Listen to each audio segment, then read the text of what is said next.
खुलुमबाय, आंनि मुङा फुंबिलि बसुमतारी। नोंथांमोनखौ साफ्रोमखौबो आंनि गोसो गोरबोनिफ्राय आंनि गुरै हामलायनायखौ जासिहरग्रोनाय थाबाय आरो नोंथांमोनखौ साफ्रोमखौबो आंनि फुंबिलि रादाब इउटुब चेनेलाव बरायनाय बावहरबाय। दिनै 10 मार्च 2021 मायथाइ। सानसुमा खुंगुर बैसोमुतियारि बिथाङा गोजोन जुक्ति जानायनि उनावबो एनडिएफबी केडार आरो एनडिएफबीनि फाउन्डार प्रेसिडेन्ट चेयारमेनफोरा समाजजों गोरोबना थानो मोनाखै आरो दासिमबो एनडिएफबीफोरनि सायाव गोजोन जुक्ति जानायनि उनावबो मानो बिथांमोनहा जेल जागासिनो दं होनना सोंथि दैखाङो। हाथियार गथायखांनायनि उनावबो बिथांमोनहा समाजजों गोरोबना थानो हायाखै आरो देहायारि मेलेमारि खस्थ' होजागासिनो दं होनना बुङो। आसाम नगावनि सासे केरेलायाव खामानि मावहैनो थांनाय सुबुङा जिनाहारि खालामनाय आरो जिउ फोजोबनायनि दायाव जिउ फोजोबनायनि साजा मोन्दों। आसामनि 28 बोसोर बैसोनि परिमल साहु होननाय सुबुङा 60 बोसोर बैसोनि सासे आइजोखौ जिनाहारि जिउ फोजोबनाय आरो फोरमानफोरखौ सुस्रांनायनि दायाव बिश्वनाथ एडिशनेल सेसन कर्ट आरो एडिशनेल डिस्ट्रिक्टआ जिउ फोजोबनायनि बिथोन होयो आरो 2,02,000 रां जुरिमान फोनाङो।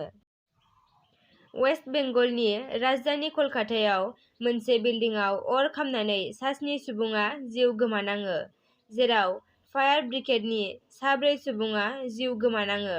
सासे पुलिस आरो सासे रेलवे पुलिसनिबो जिउ गोमानाङो। वेस्ट बेंगलनि चिफ मिनिस्टारआ थैनाय नखरनो 10 लाख रां होनो फोसावो आरो गाहाय मन्त्रि नरेन्द्र मदिआ थैनाय सुबुंनि नखरनो 2 लाख रां आरो जोखोम जानाय सुबुंनो 50,000 रां होगोन होनना फोसावो। बलिउडनि मुंदांखा फावखुंगुर रणबीर कापुरनि देहायाव कर'ना पजिटिभ मोननाय जादों। बे बाथ्राखौ रणबीर कापुरनि बिमा फावखुंग्रि नीतू सिंहआ थांनाय मंगलबार खालि ससियेल मिडियायाव शेयार खालामना होयो। न'आवनो क्वारन्टाइन आरो देहा फाहामनायखौ लागासिनो दं होनना मिथिहोयो। म्यानमारनिफ्राय बे बोसोरनि फेब्रुआरिनिफ्राय आश्रय लानो थाखाय 100निबो बारा सुबुंफोरा सिमा बारनानै मिज'रामाव हाबफैदों। मिज'रामनिफ्राय हाबफैग्रा रिफिउजिफोरनि मोनसे फारिलाइ बानायना रायजो सरकारा नांगौ सुबिदाफोरखौ होगोन।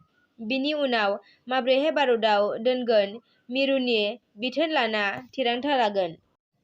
थांनाय 8 मार्च खालारखालि क'क्राझार सहरनि जोहोलाव दैमालु लामा सेराव थानाय आइ हटेलनि बिगोमा मंजुलि कछारीनो थुलुंगाखां बान्था होनाय जादों।